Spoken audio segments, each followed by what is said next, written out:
Here's another example of a local or a government actually doing something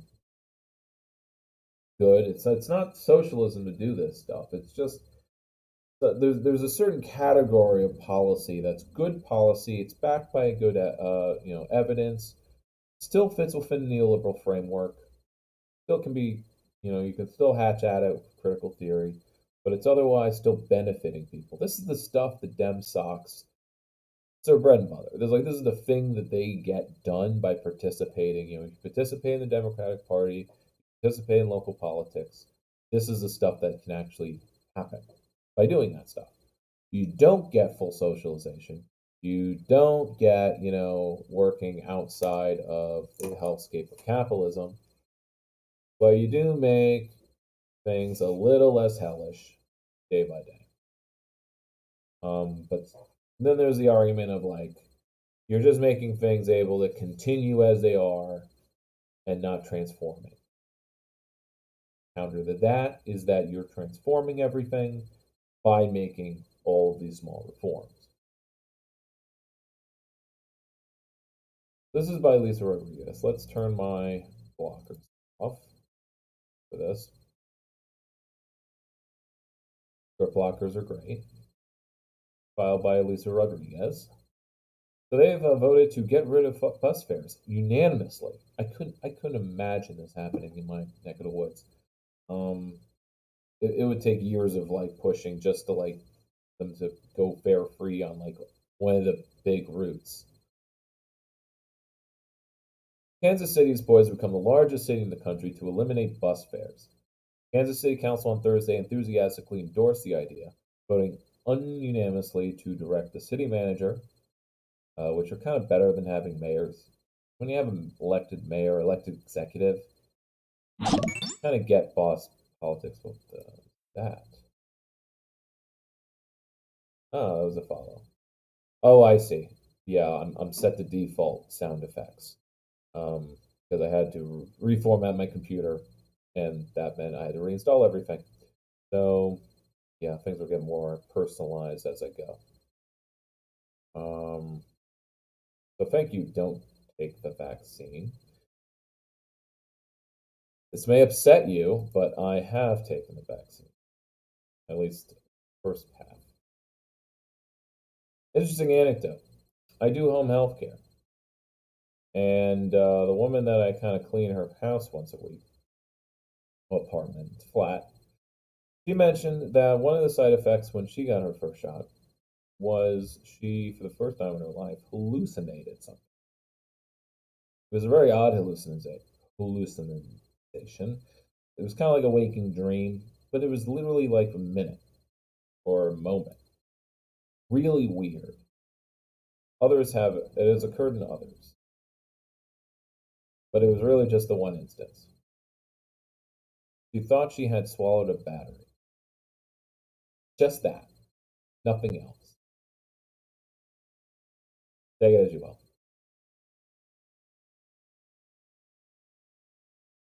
So this is about putting money. Yes, of course, putting money back in the local economy. Now, okay, so some context. Most bus services fares pay very little of the actual income. Like it's usually 10%, at most 25% of their revenue. Most bus systems are paid for with gas tax is also something really progressive as far as like the people running these systems. They don't want it funded by gas taxes, right? It was a very 60s, 70s style of thinking that like everyone's driving, so we'll fund the buses by the fact that everyone's driving. But if everyone's driving, less people are taking the bus, and you don't need the bus system. The bus system's only there for the poor. You want people who are not just the poor's taking the bus, then it needs to be available, and it needs to be cheap, or at the very least, it needs to be funded by something that is not people driving. That way, as people drive less, the bus system is going to need more funding. It shouldn't be coming from people driving. Sorry, that's the next one.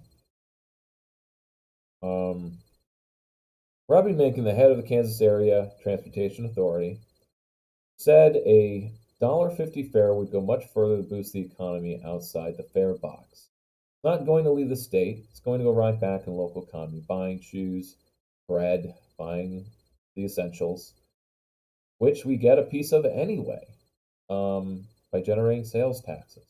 Right? So the bus system is paid for sales taxes in Kansas City, not gas taxes. Make an estimate about 20% of bus riders across the metro area already ride for free. That includes veterans, students, at least in 3 school districts.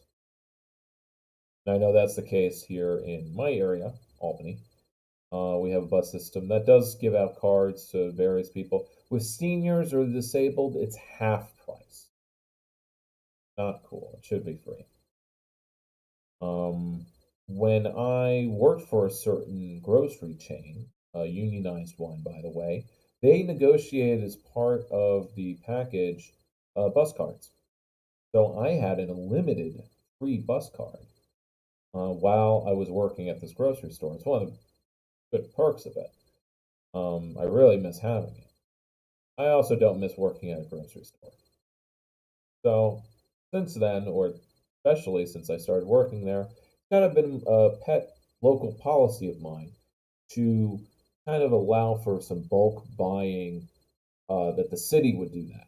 Do a big bulk buying program so that city residents get a special bus fare rate for buying navigators, which are the bus cards for my region. It'll help me out a lot. Put some change in my pocket, says a Mumford, a resident.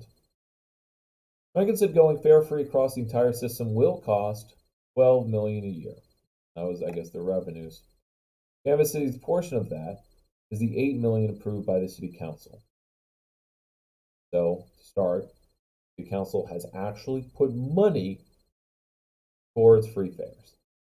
8 out of the 12 million, which is pretty cool. It's most of it.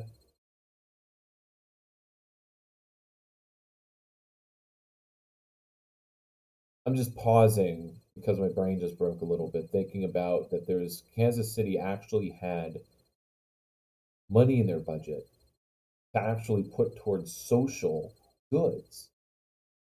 And I don't mean a social good is not just something that's good socially. I mean it's a good like a good or service that's for social welfare or it's something that's socially shared or used, like buses, parks, infrastructure. Um, Now technically, you know, in socialism, everything is not everything. Most things are public goods, housing, anything essential. And yeah, most Rust Belt cities like mine don't. We have deficits all the time, mostly because of our arcane tax system. So maybe I should also look into how Kansas City does property taxes, if they do it all. Maybe they do land taxes. I doubt that. Free buses at what cost? One councilwoman, Catherine Shields, who chairs the finance committee, said 8 million for free buses means 8 million less for other services. She added a clause in the resolution that would require the city manager to return to the council and explain where the funding comes from. Because I know there's not 3 million, 5 million, or 8 million sitting around. Okay, so I guess that answers my shock. They don't have 8 million to spare to spend on this. But it's weird. It said unanimously passed. So, oh yeah, she voted for it after putting in this resolution. Let me go back. The resolution, boys of Cumberland City, endorsed the idea, voting unanimously to direct the city manager to identify 8 million from the city budget to fund it. Okay, so they've created the policy that then the city manager has to implement by finding 8 million. So it's not. It's, this is most city governments, though. Councils don't actually draw up the budget, the city manager or mayor does. Thing about when you have a mayor center government, it's partisan then of what's in the budget and what isn't.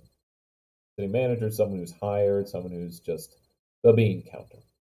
So they're usually good, and them and their team would be good at finding change in the couch cushions. Kansas City is also a metro area. 8 million is not a lot. Though the deficit of my city is 12 million. 12 million is like the hole that we have every year. We have to ask New York State to fill it for us. This is because 40% of the land is untaxed because a lot of it is state offices. When we take the fare boxes away, nobody wants to be on this council putting them back. Yeah.